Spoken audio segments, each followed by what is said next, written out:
On today's Ask Zach, we're going to talk about rosewood-board Telecasters.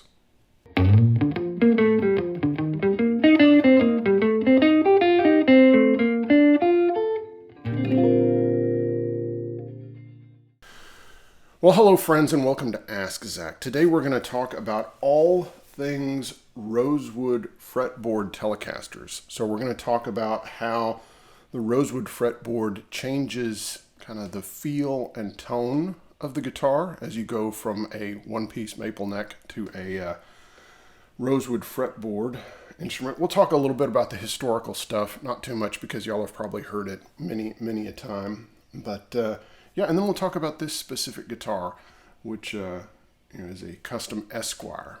So we're going to have fun. First, a quick pause for the cause. I need to thank my Patreon members that are really what keeps this show going.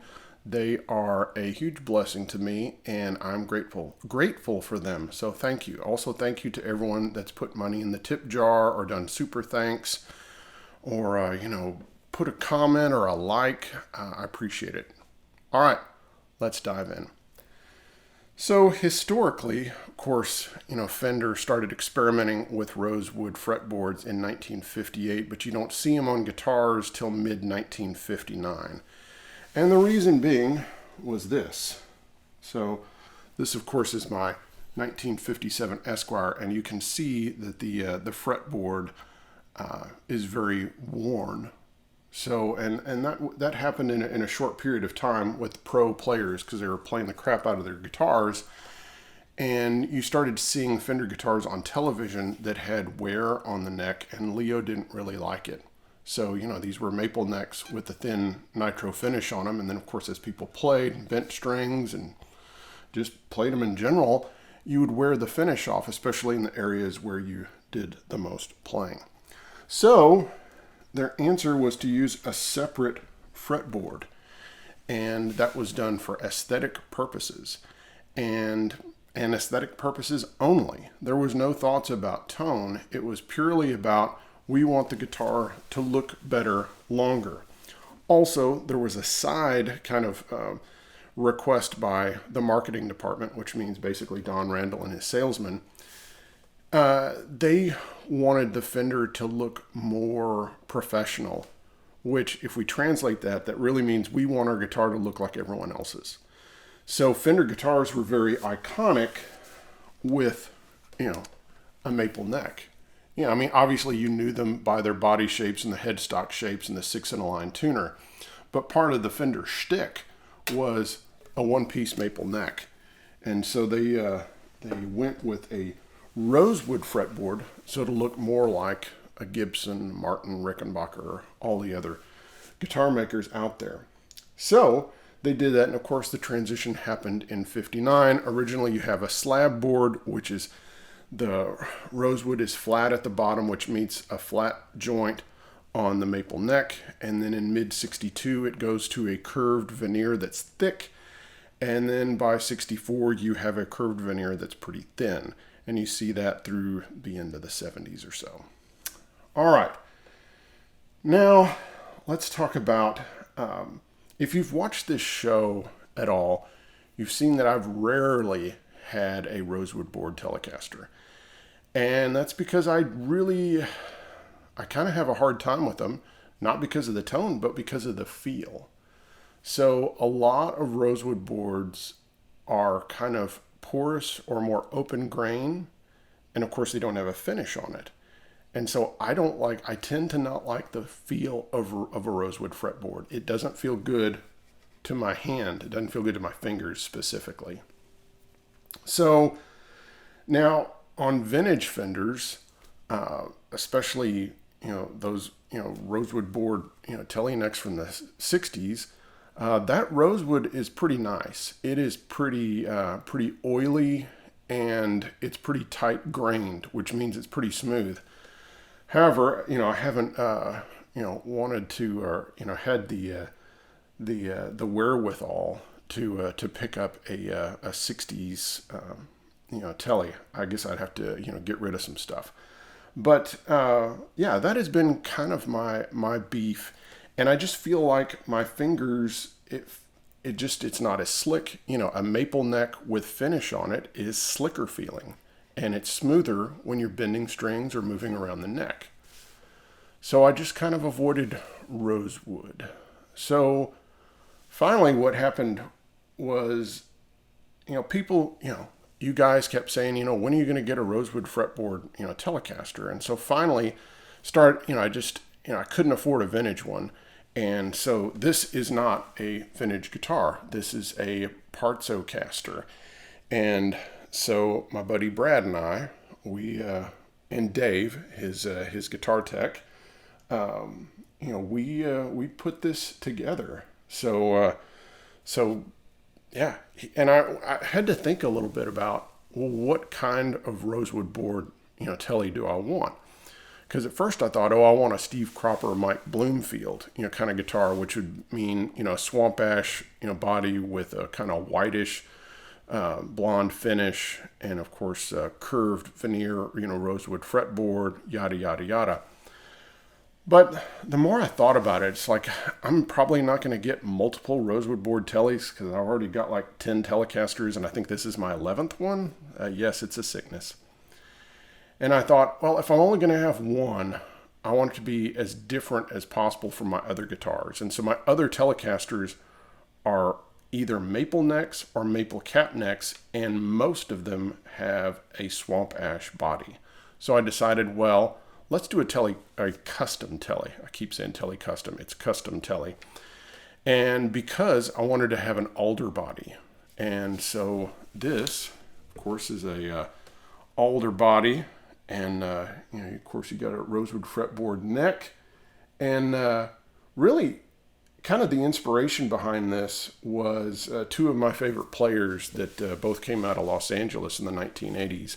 And that's Pete Anderson, of course, who played with Dwight Yoakam, and John Jorgensen, his work with the Desert Rose Band and the Telecasters and others. They both hit the country music scene in the mid-1980s playing custom Telecasters. So Pete's was a 59, and Jorgensen's was a made in Japan JV model. And they both used those guitars quite a bit in the 1980s. And they really hit, and they really made a big impact on country music.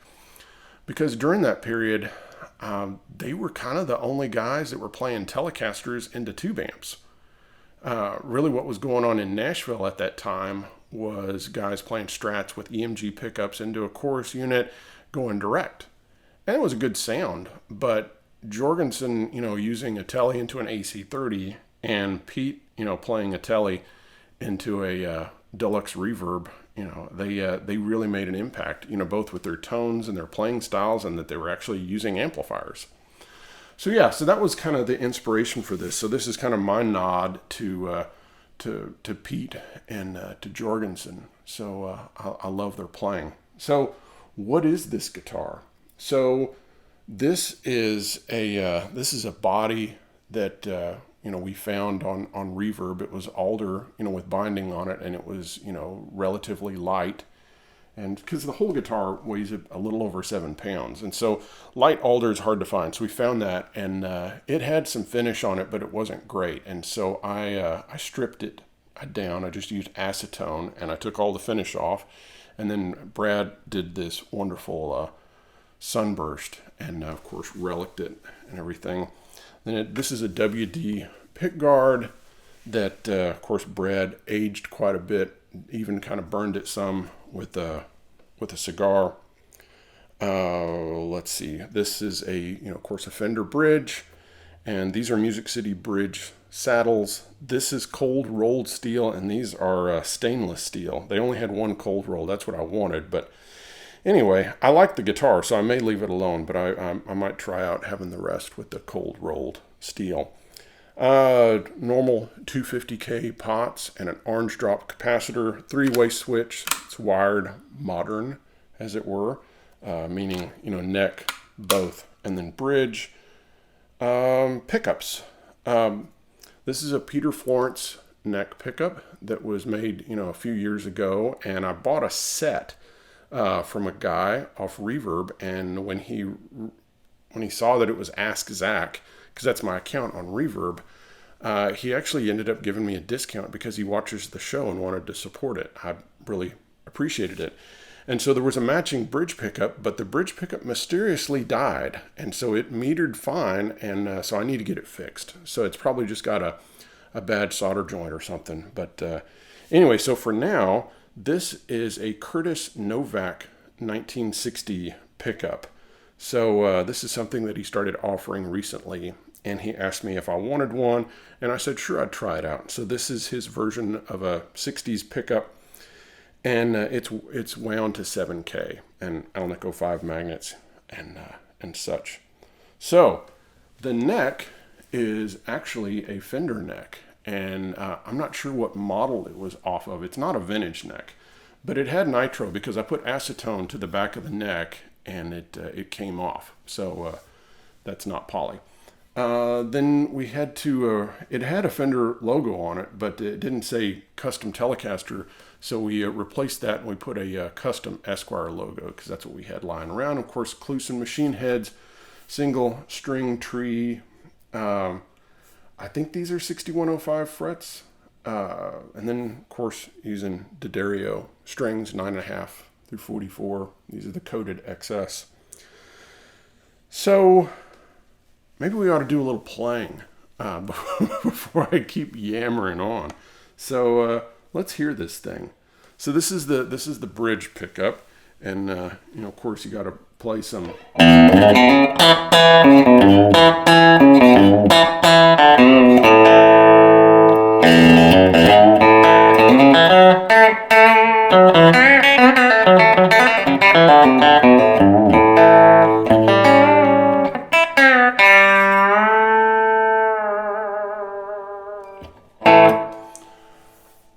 Or, let's see.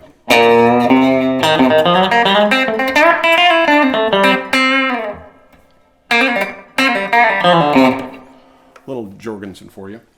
Hello, Trouble.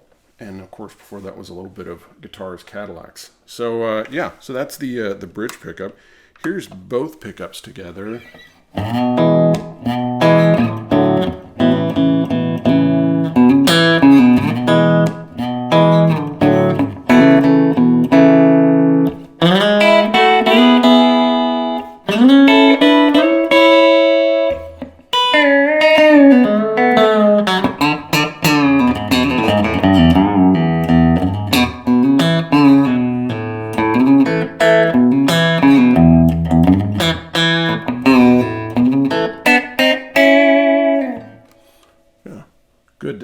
Good sound.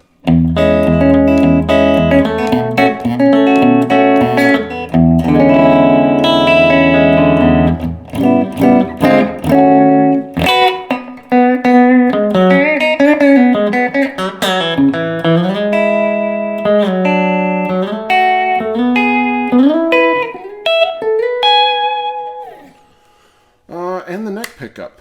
Let's see.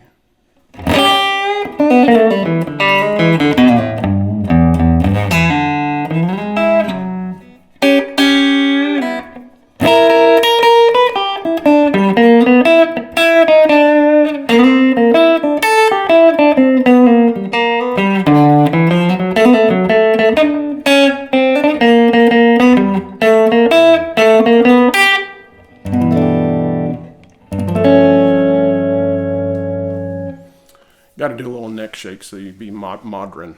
So yeah, so that's the sound of this guitar. Now let's talk about how I feel that rosewood, or from my experience, how rosewood affects the sound of a guitar. You know, having a rosewood fretboard. And I watched a ton of videos out there, some great videos, and you know, it's just hard, you know, because even when they take the same guitar and swap necks on it, still it's a different piece of wood on there. And I think absolutely, you know, changing the necks is going to change the sound no matter what, to a degree. But I think the following things really make a rosewood fretboard neck sound different. So first off is the feel. So because you don't have a finish on the fretboard, and you have more of an open grain most of the time, or just no matter what. I mean, you're going to feel some level of grain. I think the tactile nature of the guitar is different, and when it feels different, you're going to play different. You kind of have to grip it differently. So that's one. Two, and I think this is the most important difference with rosewood, is I think it's the stiffness of it. Because when you go from a maple neck, a one-piece maple neck, to a two-piece neck that's maple and rosewood, it's going to be stronger and stiffer. And what that does is it changes the way, the string reacts to, the tension of the neck, the stiffness of the neck. It makes the notes kind of come out differently. And so I feel with rosewood, I feel like you get more separation between the notes. I feel like there's just, and I think it has to do with the stiffness of it. And, so like if I hit a chord, even on the neck pickup, if I hit some,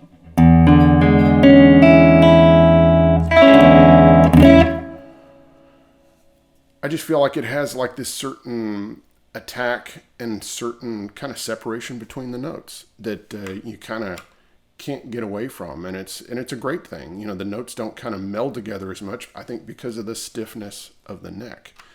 Now, how much does the rosewood change the tone? I don't know. Obviously, also it's like, how much does finish change the tone? The fact that you have an unfinished fretboard. But a lot of people talk about rosewood being throatier or having more mids and such. I don't know. It's possible. But I know for sure the stiffness, I think, changes the tone. Now in this guitar, being that it's got an alder body, of course, alder tends to contribute more mid-range and not be as poppy sounding as swamp ash. So I think, this guitar is probably the most mid-rangey as far as what the wood should be, ? However, but then you have a staggered pole pickup and you have steel saddles, which contribute to it being brighter and twangier.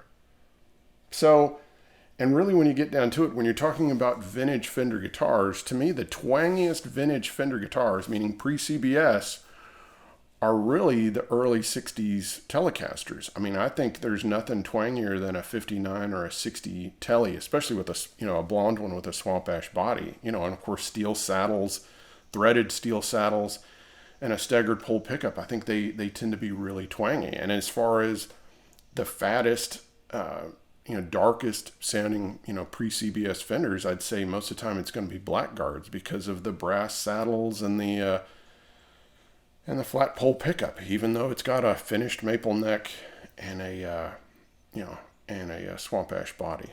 So there are my thoughts on rosewood. And yes, I finally have a rosewood fretboard guitar, and I'm extremely happy with this guy. And it's a nice little beastie. So I'm really enjoying playing it. Now, just for those that care, today I'm playing through my Headstrong Lil King amp that's 12 watts, and it has a 12-inch Eminence Alessandro 64 ceramic speaker. Effect-wise, I'm using a Boss DM3 analog delay for slapback, and then I have a Mirage compressor that is just kind of smoothing things out. And then I'm using the D'Addario 9.5 through 44 XS coated strings. And then for a while now, I've been using this blue chip pick that has my logo on it. So hopefully it'll be harder to lose. And this is the TPR 35. So it's actually one of the thinner picks that they make. And I, of course, stole this shape and thickness from Keith Williams' 5-Watt World, and so I've been using these off and on for the last 5 years or so. So I like these a lot. Yes, they're expensive, but I haven't lost one yet. Knock on wood. This is wood, right? Yeah. All right. Yeah, that's what I know. Hope you enjoyed today's episode, and I'll see you next time. Bye-bye.